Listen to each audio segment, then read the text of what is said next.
It's Brian Wilson alongside Larry O'Connor. Wait, don't leave. No, don't go. See, well, okay, because Daniel Harper is here, too. That's right. All right, stay now for Daniel Harper. Absolutely. And then come back from just keep it here. Yeah, for the best thing to do is to never leave. Daniel Harper, online editor of the Weekly Standard, author of a brand new book, Clinton, Inc., The Audacious Rebuilding of a Political Machine. Clinton, Inc., Daniel Harper suggests that this is a business arrangement between the president and the first lady. Good morning, guys. Thanks for having me. Good morning, Daniel. Talk to me about the business of being Hillary and Bill Clinton. Right. It is, I suggest, a business structure, a partnership structure, where their goal is to make money and to do well in politics. It's not about love. It's not about all these other sorts of things. What we have here is they've grown a massive company that I'd say probably scales as multinational. It certainly is multi-million dollars. And that's what the goal here is. Everything else is sort of, secondary. Everything else is to bolster this goal, I shall say. And I read in the Washington Free Beacon last week, you gave an interview, and one of the elements of this specifically had to do with Chelsea Clinton and how she has become a bit of an Achilles heel. How is that? Because if you look at the mainstream media, they think that she's a huge asset. She's such a rising star. She's so personable. She can get young voters. How is she going to hurt Hillary? Right. So in the 2008 campaign, Chelsea Clinton made the decision to join her family business. And you guys, I'm sure, know how family businesses tend to be structured. Clinton Inc. is no different. When a family member comes into a family business, they automatically eclipse everybody else who's already in the business. So here she is. She comes in. She unsettles some of the aides. The aides now look at Chelsea and say, "Who is this white knight who's like pushing all of us out of here?" So now aides are questioning Clintonian loyalty and whether or not it even exists. Meanwhile, Chelsea has taken such an outsized role in now the foundation, and it is thought that she will take such an outsized role in the campaign that people are concerned. Who is this person? And she doesn't know anything about politics or running these sorts of organizations, and they're concerned. I mean, these are aides that I talked to that like the Clintons, and they're concerned that it will hurt Hillary's chances of becoming the next president of the United States because of Chelsea's outsized role. Well, here's something that might also hurt Hillary Clinton if she indeed decides to run for the office of the presidency, and that is the extracurricular activities of one Bill Clinton. Because we're beginning to hear reports out of this Ron Kessler book that will be coming out, I guess, next week, that Bill had a mistress that who's been described by the Secret Service as being something of an energizer bunny of some kind, and is that going to have an impact, do you think? Well, if Bill Clinton, recklessness helped Bill Clinton get to the White House. It helped him get through the White House, and it certainly has helped define his post-presidency as well. The man is incredibly reckless. I report in my book that in 2008, for instance, aides had to advise Bill Clinton not to bring his mistresses on the campaign trail. They had to advise him that wouldn't be a good idea. It might be frowned upon. So, yeah, of course, he did say yes. He agreed not to bring them on the campaign trail. So sometimes he can show little acts of discretion. But overall, I think here's the thing with Bill Clinton. He is obviously Hillary Clinton's biggest asset. He is a masterful campaigner, a genius politician, but he's also her biggest liability. Having Bill Clinton there, you never know what's going to happen. Bill Clinton is in it for one man, and that is Bill Clinton, and it creates massive problems for Hillary as well. And I think the dynamic of this family business is that it's kind of like other family businesses. There are big problems in there, and some of those problems have to do with the inner relationships of these people with each other. These lifelong relationships with these people. So I think that's what I try to capture in my book.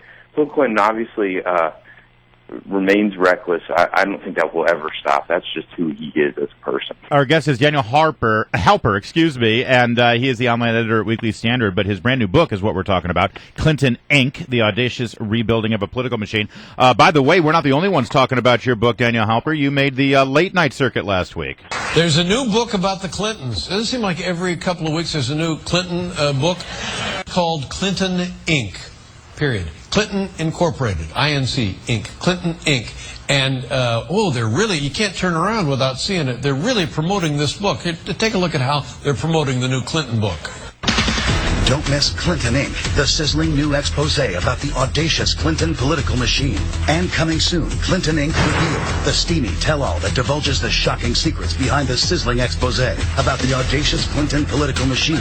And just announced, Clinton Inc. Revealed, exposed, the unbelievable behind-the-scenes tale of how one shocking expose broke apart a sizzling tell-all book that revealed the secret machinations of the audacious Clinton political... All right, you get the picture. David Letterman poking a little bit at you, Daniel Halper. Is this the entertainment industry circling the wagons and protecting their candidate?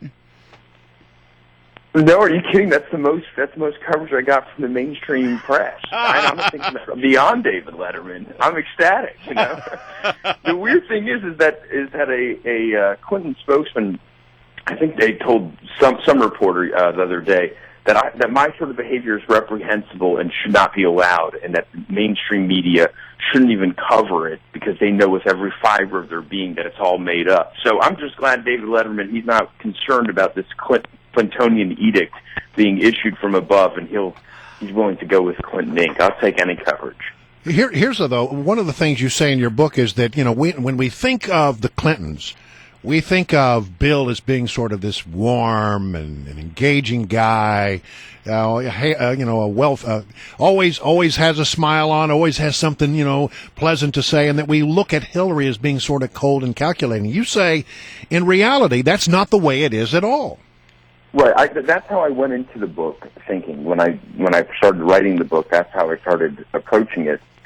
But I realized that the media had sort of let us down. That's not really how they are. That Bill Clinton is very cold. He is very calculating, and at his core, he is all about sort of helping himself. That's the primary thing with Bill Clinton. Now, Hillary has real friends that she's had for a long time. She seems to be more warm and likable by people who know her well. Now, if you met them for only a second, that would be your initial thing, is you would think she's a little more cold than Bill, who's so warm and his hands are all over you and whatnot. But I think it just shows how these misconceptions can sort of be perpetuated for years and years, and it also shows, I think, that this is another big problem for Hillary Clinton, is that she isn't the natural politician that her husband is. She can't win over people the way her husband is. She may be a decent person at her core, or at least her friends like her at her core, and she has friends, unlike Bill Clinton. But that's ultimately it's a problem for her politically, because in order to be president, you sort of have to be a freak in some sort of way. Immediately likable. Yeah. That's right. Yeah. Hey, Daniel Halper, the book is Clinton Inc., and I only have 30 seconds, Daniel, but setting aside their personal wealth, what did you learn about the foundation? Most importantly, the Clinton Initiative. I only got 30 seconds here, but what does it do? They raise all this money, but what do they actually do with their foundation? Well, it supports their travel and it helps support a lot of their lifestyle. It also a lot of money goes to legacy projects, like archival projects. But more than anything, it's a supplement to their lifestyle, but, it's tax-free. But they act like they're helping people around the world, and they're feeding starving children and getting clean water, and they're not actually doing any of those things, right? They're doing very, very little of it. I wouldn't say they're doing none of that, but a lot of what they do with the Clinton Global Initiative, which is somewhat different, it brings people together. Yeah. That's what they do. Everyone get in a room and talk. Yeah. Exactly. And when you're convening that room, that gives you a certain amount of power, but it also gives you sort of you don't have any skin in the game because you're not putting any money. So you get corporate leaders, corporate executives with nonprofit heads. Hey, it's a great way to sort of begin a campaign. Thank you, getting all these people Daniel Halper. We got to leave it there. Again, the book is called Clinton Inc. Go grab it. Thanks for joining us, sir.